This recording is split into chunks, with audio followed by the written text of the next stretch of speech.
ప్రకటన గ్రంథం చదువుతున్నాను.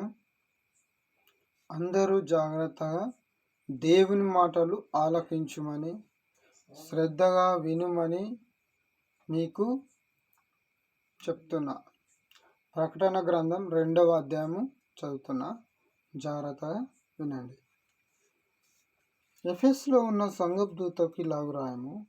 7 నక్షత్రములను తన కుడి చేత పట్టుకొని 7 దీపస్తంభముల మధ్య సంచరించేవాడు చెప్పు సంగతులు ఏమనగా, నీ క్రియలను, నీ కష్టమును, నీ సహనమును నేను ఎరుగుదును. నీవు దుష్టులను సహింప లేవనియు, అపోస్తులను కాకయే తాము అపోస్తులమని చెప్పుకొను వారిని పరీక్షించి వారు అబద్ధికులని నీవు కనుగొంటివనియు, నీవు సహనము కలిగి నా నామము నిమిత్తము భారము భరించి అలయలేదనియు నేనెరుగుదును.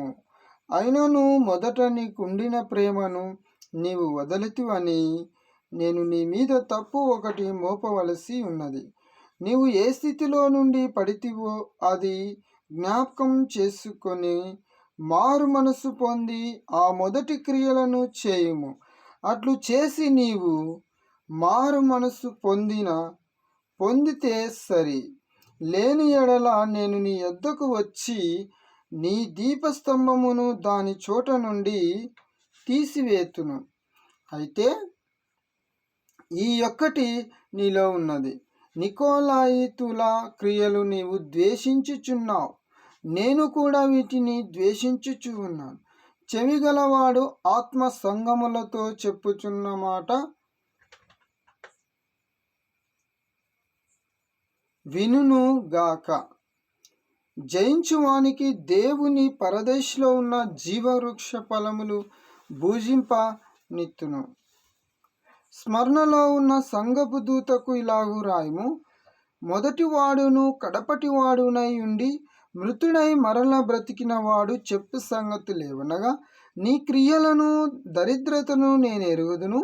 అయినను నీవు ధనవంతుడవే. తాము యూదులమని చెప్పుకొనుచు యూదులు కాక సాతాను సమాజపు వారి వలన నీకు కలుగు దూషణ నేను ఎరుగుదును. నీవు పొందబోవు శ్రమలకు భయపడకుము. ఇదిగో, మీరు శోధింపబడినట్లు అపవాది మీలో కొందరిని చెరలో వేయింపబోవుచు ఉన్నాడు. 10 దినములు శ్రమ కలుగును. మరణం వరకు నమ్మకముగా నుండుము. నేను నీకు జీవ కిరీటం ఇచ్చేదను. సంగములతో ఆత్మ చెప్పుచున్న మాట చెవిగలవాడు వినును గాక. జయించువాడు 2వ మరణం వలన ఏ హానియు చెందడు. పెర్గములో ఉన్న సంఘపు దూతకు ఇలాగు రాయము. వాడి అయిన 2 అంచులు గల ఖడ్గం గలవాడు చెప్పు సంగతులేవనగా, సాతాను సింహాసనమున్న స్థలములో నీవు కాపురమున్నావని నేను ఎరుగుదును. మరియు సాతాను కాపురమున్న స్థలములలో నా యందు విశ్వాసి అయి ఉండి నన్ను గురించి సాక్షి అయిన అంతిపయాను వాడు మీ మధ్యను చంపబడిన దినములలో నీవు నా నామమును గట్టిగా చేపట్టి నా యందలి విశ్వాసమును విసర్జింప లేదని నేను ఎరుగుదును. అయినను నేను నీ మీద కొన్ని తప్పిదములు మోపవలసి ఉన్నది. అవేవనగా, విగ్రహములకు బలి ఇచ్చిన వాటిని తినునట్లును, జారత్వము చేయునట్లును, ఇజ్రాయిలకు ఉరి ఏడుమని బాలాకునకు నేను నేర్పిన బిలాము బోధను అనుసరించు వారు నీలో ఉన్నారు. అటువలనే నికోలాయితుల బోధ ననుసరించు వారును నీలో ఉన్నారు. కావున మారు మనసు పొందుము.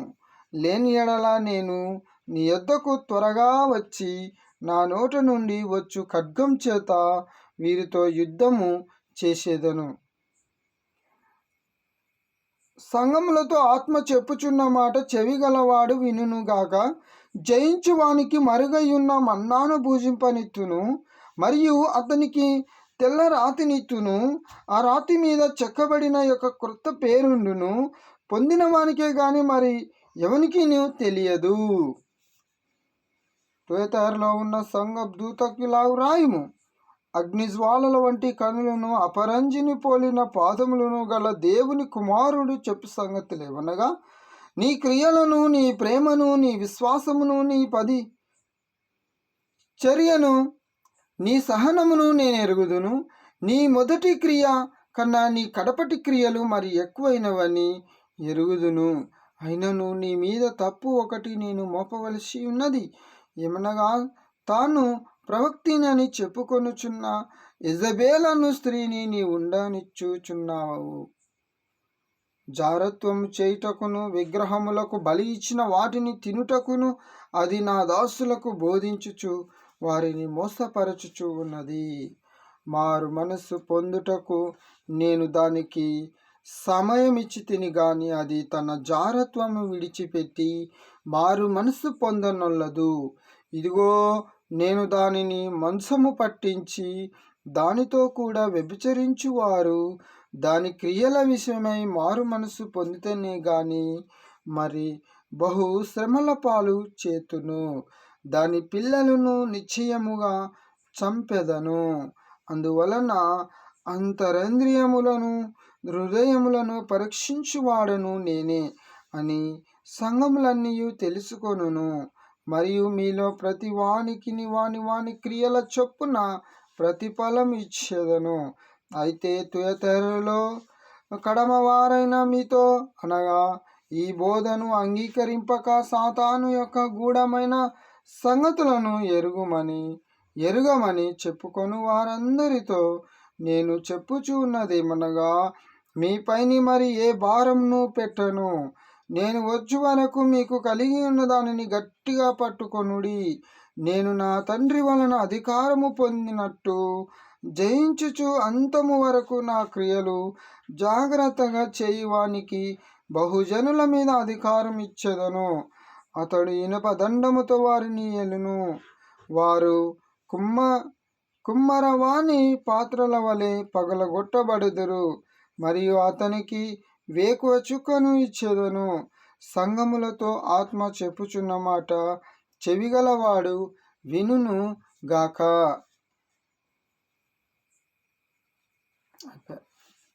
2వ అధ్యాయం. దేవుని మాటలు మనము జాగ్రత్తగా ఆలోచించుదుము గాక. దేవుని మనము హృదయపూర్వకంగా ఆయనను గుర్తించుదుము గాక. ఆమేన్.